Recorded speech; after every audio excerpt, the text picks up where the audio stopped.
Olá, pessoal. Espero que todos vocês estejam bem. Eu vim aqui me apresentar para vocês, né? A maioria já me conhece, mas para aqueles que não me conhecem, meu nome é Josilaine. Eu sou professora de biologia de vocês, tá bom? Pelo menos por enquanto. Então, hoje eu vou falar um pouquinho para vocês da atividade da próxima quinzena. A atividade dessa quinzena também será um tipo de revisão. Então, conta com muitos conteúdos do ano passado. Então, vocês vão estar craques, né? Todo mundo vai saber tudo, lembrar de tudo.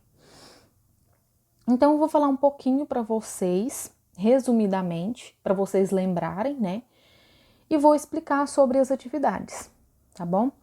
Então, tem 4 atividades nesta quinzena para vocês fazerem. Todas são atividades de múltipla escolha, então existe só uma correta, tá bom? Vocês vão marcar X. Aliás, tem uma que vocês têm que relacionar as colunas, as outras são de marcar X, tá? Então a gente vai começar pela primeira atividade. Bom, além de fazer a correção da atividade anterior, que eu já enviei o vídeo para vocês fazendo a correção sobre a atividade, né? Vocês vão corrigir, vão conferir se está tudo certinho. Se tiver errado, você vai apagar e vai corrigir, tá? Aí a primeira atividade da quinzena é sobre regras de nomenclatura. Então tem um parágrafo aí falando sobre a classificação dos seres vivos. Então, eu vou relembrar um pouquinho para vocês o que significa essa classificação. Mais uma vez, tudo na biologia, tudo nas ciências é dividido. A ciência, ela precisa ser dividida para facilitar o nosso estudo. Então, aqui não é diferente. Então, existem grupos separados com determinadas características e um determinado nome para facilitar o nosso estudo, certo? E aí vem toda a regra de classificação, tem toda uma história por trás, né, da criação desses nomes, mas que eu não vou entrar em detalhes aqui para vocês, porque é só para relembrar. E a gente tem alguns grupos principais. Cada grupo tem uma característica, tá? Mas eu quero que vocês lembrem e não se esqueçam do nome desses grupos e a ordem deles, tá? Lembra que eu sempre falava, ó, se eu pedir em prova a regra de nomenclatura, a classificação dos seres vivos, eu quero o nome de todos e na ordem correta. Então, se você esqueceu de um e colocar ele lá no final, às vezes ele é o primeiro nome, a resposta está errada. Então, vocês têm que lembrar disso. E, inclusive, eu passei uma musiquinha para vocês. Lembra da musiquinha do Reficofage? Então, vamos lá. A primeira pergunta é assim, primeira questão. Atualmente, costumamos classificar os seres vivos em 7 categorias taxonômicas. Então, a gente chama esses grupos de táxons, tá? Por isso que a gente fala categoria taxonômica. Marque a alternativa que indica corretamente essas categorias na ordem da categoria de maior abrangência para a mais restrita. Bom, de maior para o menor. Lembra que eu sempre falava para vocês que esses grupos pareciam uma pirâmide, né? Parece uma pirâmide. Porque tem um determinado grupo que abrange maior número de indivíduos, de espécies. Quando chega na pontinha da pirâmide, a gente já vai abranger uma quantidade menor. Então, a gente vai chegar na espécie, apenas uma espécie. Então, por exemplo, se eu quero fazer uma classificação do cavalo, do cachorro, do gato doméstico, então eu vou começar abrangendo todos aqueles animais que são parentes do gato, que são parentes do cachorro, até eu conseguir chegar em apenas uma espécie de gato, por exemplo. Então, aqui eu quero saber do maior para o menor. Então, como se fosse uma pirâmide, ok? Eu falo da pirâmide para vocês conseguirem associar, tá? Do maior para o menor. E aí tem as alternativas. Letra A, letra B, letra C, letra D e letra E. Então, vamos lá. Quais são essas categorias, né, que a gente tem dos táxons? Vamos lembrar da musiquinha? A musiquinha começava assim. Como posso estudar a natureza sem errar? Como posso estudar a natureza sem errar? Com reficofage é fácil para fazer vestibular. Com reficofage é fácil para fazer vestibular. Então, lembra do reficofage? O reficofage são as iniciais dos grupos taxonômicos. Então, se você lembrar da musiquinha, você vai lembrar de todos os grupos taxonômicos na ordem, tá? Aí a musiquinha continua assim. Re de reino, fi de filo, C de classe, O de ordem, Fá família, G de gênero e espécie para acabar. Então, a espécie vai ser a última, vai ser aquela que está no topo da pirâmide, ok? Re de reino, fi de filo, C de classe, O de ordem, Fá família, G de gênero e espécie para acabar. Certo? Lembrar da musiquinha? Então, isso aí já vai ajudar você a responder essa primeira questão. Vamos para a segunda. A segunda questão. Gente, a nomenclatura, classificação, quer dizer, é basicamente isso, tá? Agora a gente vai para a parte de nomenclatura. Ou seja, como que a gente escreve o nome de um ser vivo, o nome científico, tá? Não o nome popular. Porque o nome popular é aquele que as pessoas colocam, né, nas plantas, nos animais, um nome mais fácil para lembrar.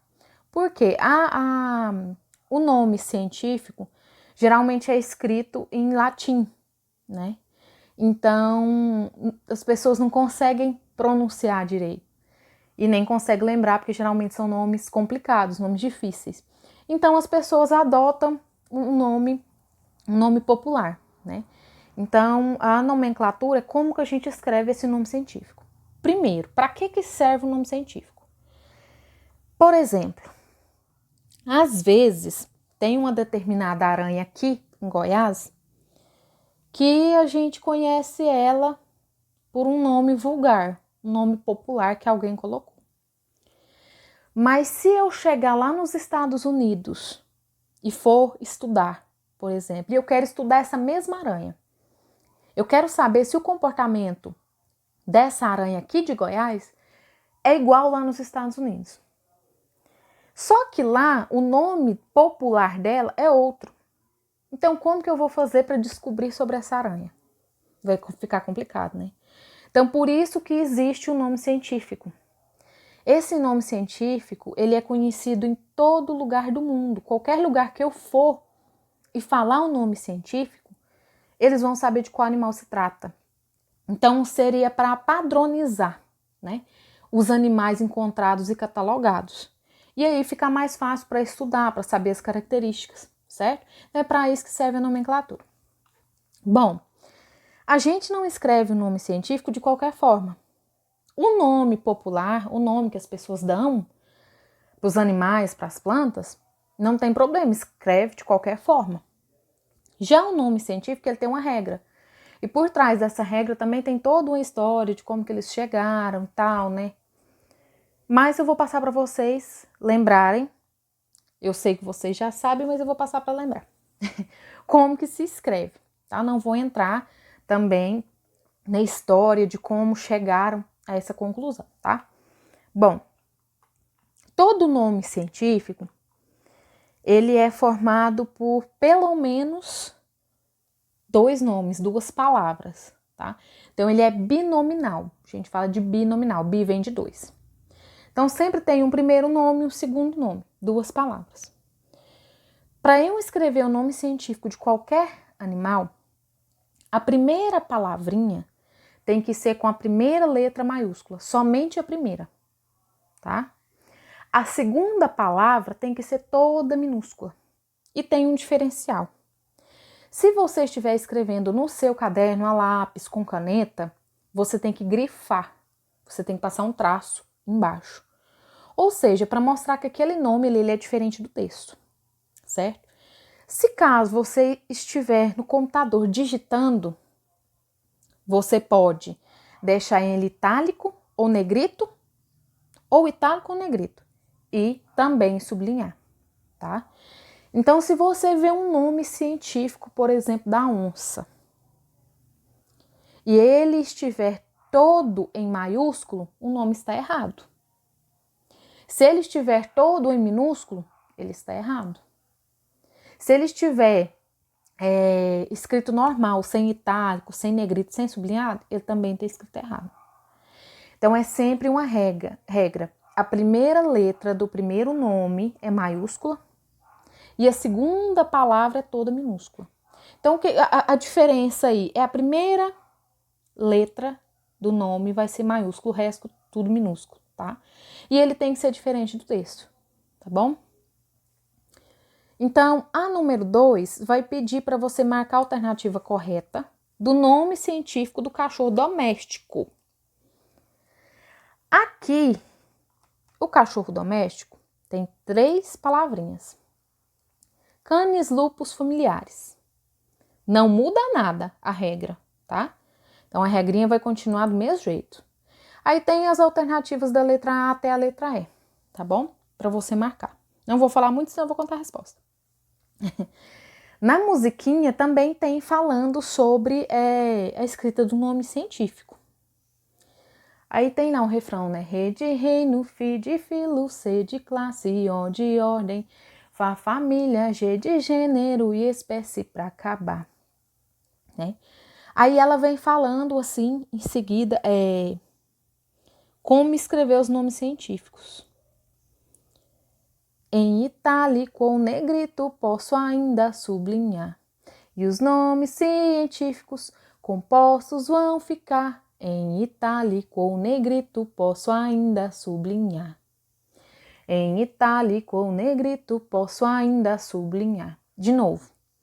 E os nomes científicos compostos vão ficar. Letra grande para gênero e pequena para espécie. Em itálico ou negrito posso ainda sublinhar. Lembrou da musiquinha? Bom, outra coisa. Esses nomes, o primeiro nome, né, porque ele é binominal, o primeiro nome sempre vai representar o gênero, tá? Então, assim, todo ser vivo tem um gênero, ele pertence a um gênero, lá do reino, filo, classe, ordem, família, gênero e espécie. O segundo nome sempre vai representar o epíteto específico, ou seja, o nome da espécie específica, tá? Porque às vezes, por exemplo, aqui na número 2 sobre o cachorro doméstico. O cachorro doméstico, ele é do gênero Canis. Eu posso ter outros animais do mesmo gênero, do gênero Canis. Porém, às vezes, ele não é da mesma espécie. O cachorro doméstico, a espécie dele é Lupus familiaris. Então, às vezes eu posso ter, né, do mesmo gênero Canis, mas ele não é da mesma espécie, pode ser outra espécie, tá? Então, o primeiro nome vai ser sempre o gênero e o segundo nome, o epíteto específico ou a espécie propriamente dita, ok? Então, tem a musiquinha, tá? A musiquinha não foi eu que escrevi, é do professor Jubilu, é o ritmo do Peixe Vivo, eu acredito que todos lembrem. Quem não lembrar, se vocês conseguirem pesquisar, vocês vão encontrar, tá? Mas a musiquinha é assim, tá? Como posso estudar a natureza sem errar? Como posso estudar a natureza sem errar? Com reficofage é fácil para fazer vestibular. Com reficofage é fácil para fazer vestibular. Re de reino, fi de filo, C de classe, O de ordem. família, G de gênero e espécie pra acabar. Re de reino, fi de filo, C de classe, O de ordem, família, G de gênero e espécie pra acabar. E os nomes científicos compostos vão ficar. E os nomes científicos compostos vão ficar. Letra grande para gênero e pequena para espécie. Em itálico ou negrito posso ainda sublinhar. Em itálico ou negrito posso ainda sublinhar. Bom, vamos para a terceira atividade. A terceira atividade é sobre micro-organismos. Bom, o que é um micro-organismo? Micro, de pequeno, né? Então, é um organismo muito pequeno que a gente não consegue ver a olho nu, somente com microscópio, tá bom? Então, eu vou falar algumas características básicas de cada um e algumas doenças que podem ser transmitidas, tá? Então, vou falar algumas principais mais conhecidas. Bom, o que a gente tem de micro-organismo? Vírus, bactéria, protozoário e fungos, certo? São 4. Os 4 principais, certo? Bom, vamos começar pelo vírus, que ultimamente está sendo mais aterrorizante de todos os tempos. Bom, gente, o vírus significa, a palavra, né, ela vem do latim. Então, ela significa peçonha, significa veneno. Então, infelizmente, quando nós, seres humanos ou qualquer outro ser vivo, porque a planta, ela pode ser contaminada por vírus também, né? O cachorro, o gato, os animais também. Então, quando a gente é contaminado por um vírus, infelizmente ele não vai trazer coisa boa, né? Então, ele tem uma peçonha, como quer dizer o significado do nome em latim, né? Ele tem um veneno. Então, todos os vírus, eles são patogênicos, eles trazem doença junto com eles, né? Um exemplo disso é o temido Covid-19, né? Covid-19, a dengue, H1N1, a gripe comum, tá? Então, todos são causados por vírus, certo? Bom, eles são microscópicos, assim como todos os outros, né? O seu comprimento pode variar, mas são micrômetros, tá? Micrômetros bem menor do que milímetro, para vocês terem uma ideia. O micrômetro equivale a milésima parte do milímetro, então ela é bem menorzinha, né? Os vírus, eles são acelulares, tá? Hoje existe uma discussão até se o vírus entra dentro de organismos vivos, entra dentro de ser vivo, né? Tem essa discussão, será que ele é um ser vivo ou será que não é? E ele é um parasita. Por quê?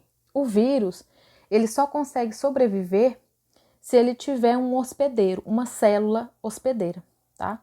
Se ele não conseguir essa célula hospedeira, ele morre. Então, o que acontece com o Covid-19, por exemplo, né? Por que as pessoas adoecem? Porque ele está tomando conta do organismo da pessoa. Se ele ficar fora do organismo, se ele ficar fora de uma célula, com o tempo ele vai morrer, porque ele não tem nenhum lugar para sugar energia, para sugar alimento para ele, né? Eles precisam dessas células também para se reproduzir. Então, se eles não se alojarem em uma célula, eles não vão conseguir se reproduzir. Então, com o tempo, ele vai morrer. Então, como passa na televisão, passa nos jornais, vocês já viram muito falando sobre isso, né? Cada lugar tem um tempo que o vírus consegue sobreviver. No papel, no metal, no plástico, na madeira, né? Por quê? Porque não tem célula viva.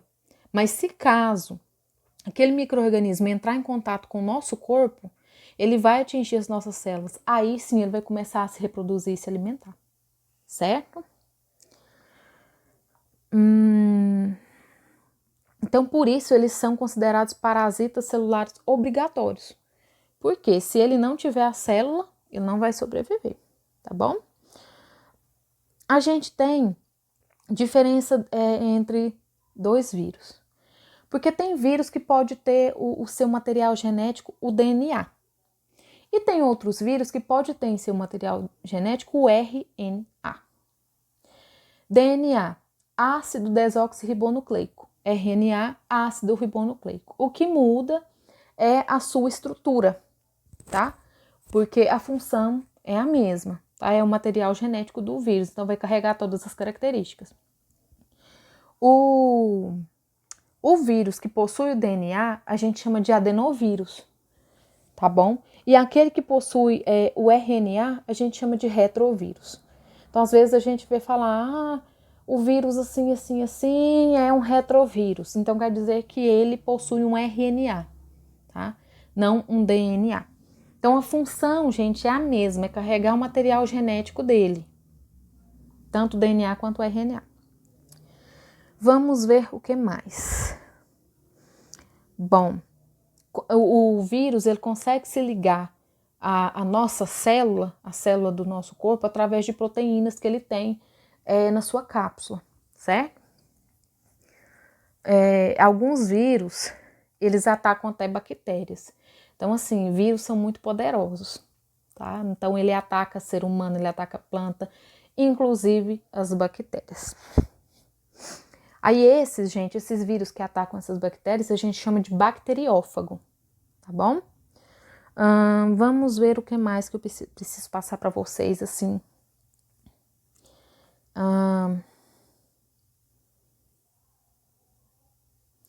Bom, aí a gente tem, além dessas doenças que eu falei, a gente tem cachumba, a gente tem a AIDS também e diversas outras doenças.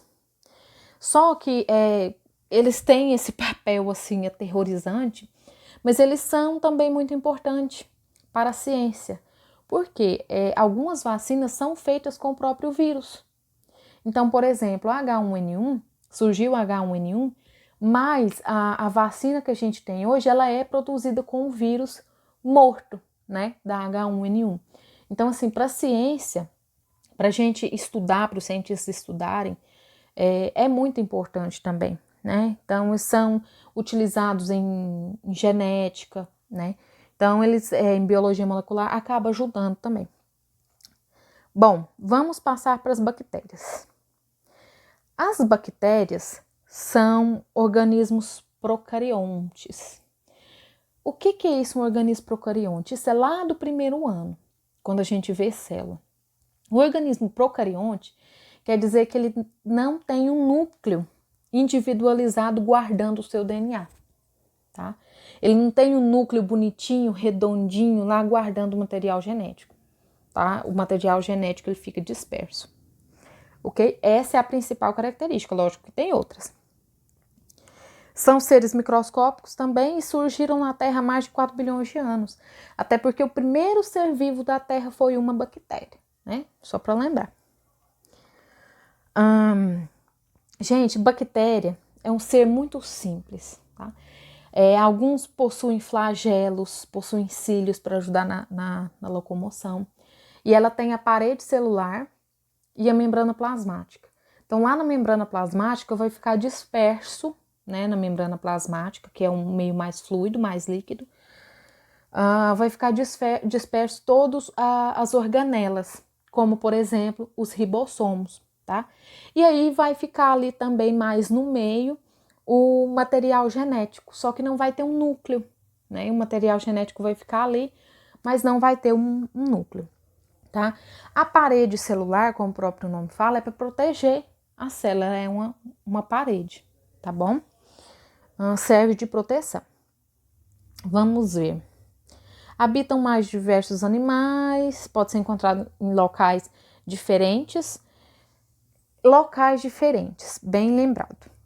Eu tenho um roteirinho aqui para lembrar o que eu tenho que falar para vocês. Por que locais diferentes? Gente, bactéria pode ser encontrada até em raiz de planta. A gente tem bactéria no nosso intestino, por exemplo. Então, uma diferença das bactérias com os vírus. As bactérias, existem as bactérias boas, que nos ajudam, tá? E existem as bactérias ruins, que podem ser aquelas que vão nos contaminar com alguma doença, né? Já o vírus não. O vírus, todos são patológicos, todos vão causar uma doença. A bactéria, algumas são boas. Então, a gente tem bactéria na pele, por exemplo, e elas não causam nenhum mal pra gente, né?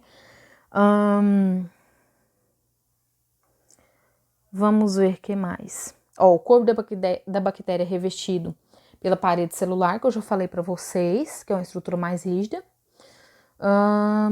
Tem a membrana plasmática, possui flagelo, né, para ajudar na locomoção, alguns cílios, que são pequenos cabelinhos, parecem com cabelo, tá? Auxilia na movimentação. E tem também o citoplasma, que eu também já falei. Bom, vamos ver algumas doenças. Algumas doenças mais conhecidas que são causadas por bactérias, uma delas é a sífilis, tá? A sífilis, ela é causada por bactéria. A cólera, a tuberculose também é, tá? Então, é só um exemplo para vocês. Vamos passar para os fungos. Bom, o reino fungi, ele tem uma grande variedade de organismos, tá? Uma doença muito conhecida pode ser a micose, a frieira, que pode ser causada por fungo. A gente encontra eles de várias formas, de vários jeitos, de várias cores. Os fungos, a gente tem cerca de 70 mil espécies listadas, né? Porque a cada dia que passa, um cientista pode encontrar um organismo diferente. Eles ocupam vários espaços. Então, os fungos, ele tem uma abrangência muito grande de ocupação, tá? Tem várias formas, tem vários tamanhos também. São eucariontes, aclorofilados e heterótrofos. Bom, eles não produzem seu próprio alimento, tá? Porque quando eu falo de heterótrofo, lembra das palavrinhas autótrofo e heterótrofo? O autótrofo é aquele que produz seu próprio alimento, uma planta. O heterótrofo é aquele que não produz seu próprio alimento. Só que o fungo, né, ele depende de matéria orgânica, por exemplo. Ele não é como o vírus, que tem que ser um parasita obrigatório de célula. Ele consegue sobreviver no meio de um monte de lixo, por exemplo. Ele consegue sobreviver no meio de um monte de casca de laranja e de banana. Às vezes você jogou casca de laranja, de banana, de fruta, né? Ele consegue sobreviver ali, porque ele vai extrair o alimento dele daquele meio de decomposição, tá? Então, ele precisa se alimentar de outra coisa, mas ele não precisa de hospedeiro, tá? Pode ser matéria orgânica viva ou morta, tá? Então, pode ser viva também.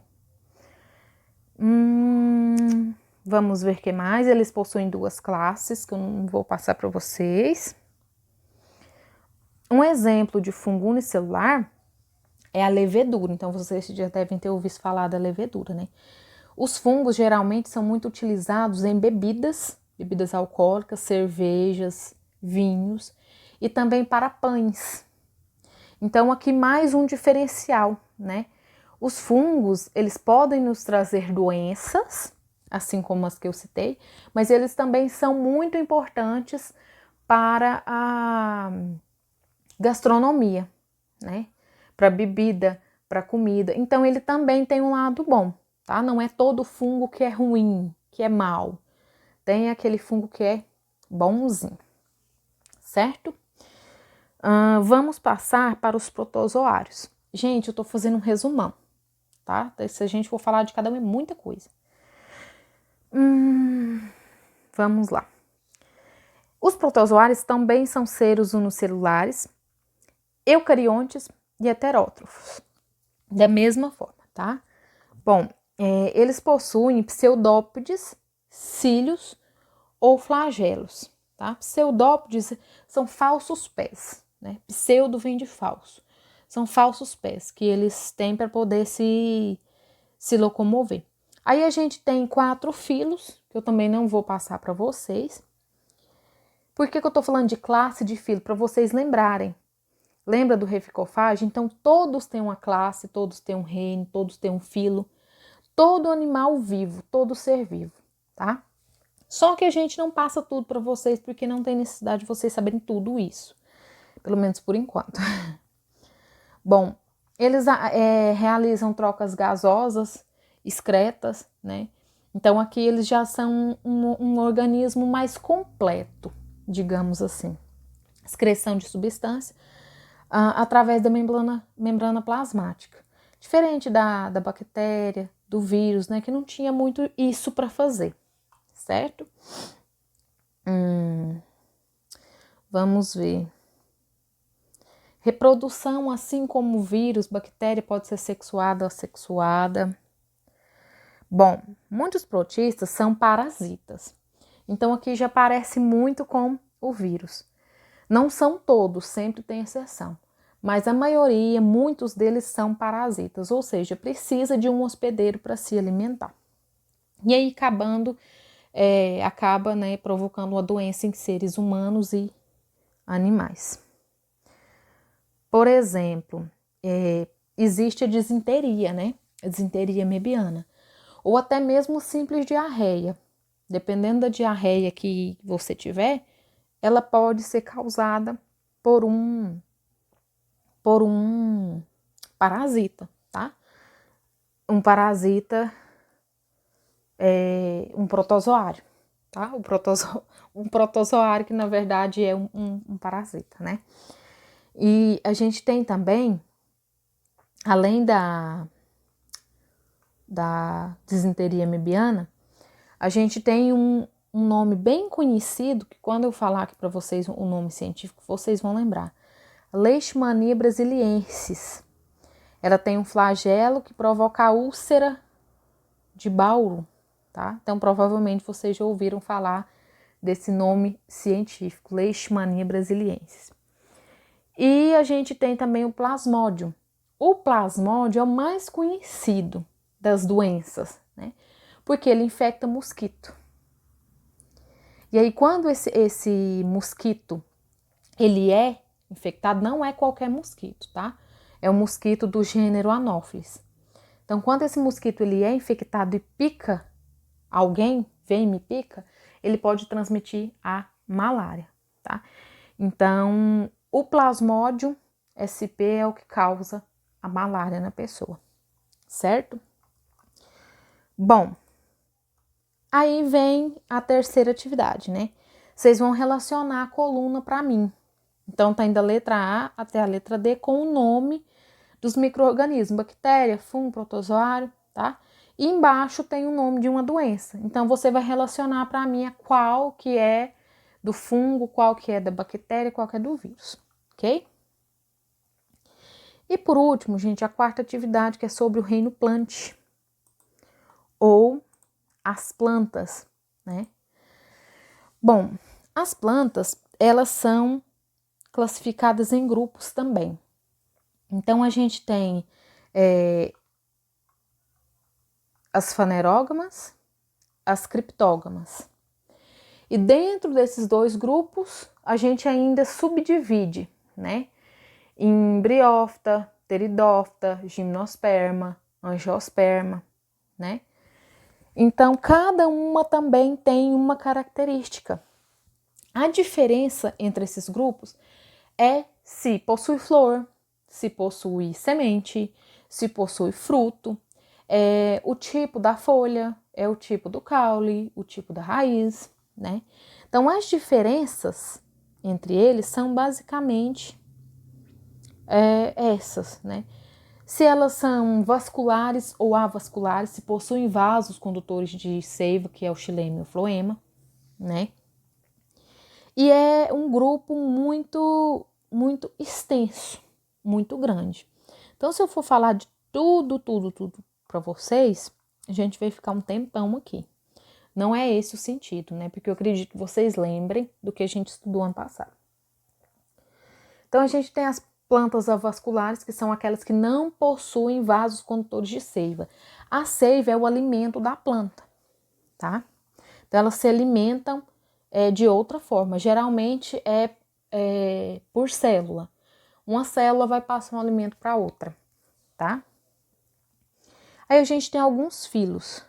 Por exemplo, essas que são avasculares são os musgos, as hepáticas e os antóceros, né? Então, o musgo, gente, o musgo é aquele lodinho que dá lá na nossa casa quando chove muito, ou dá no tronco da árvore, aquele verdinho, tá bom?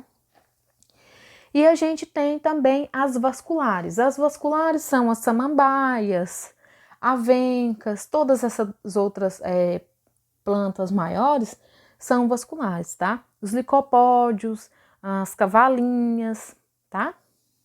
E aí a gente entra em classificação ainda naquelas plantas que são vasculares, mas que apresentam sementes, porque não são todas as plantas que têm semente.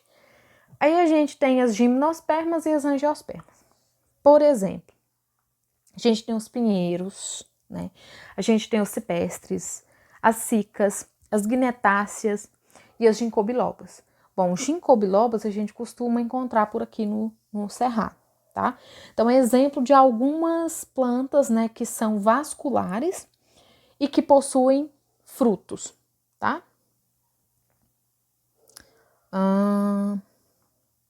Que mais?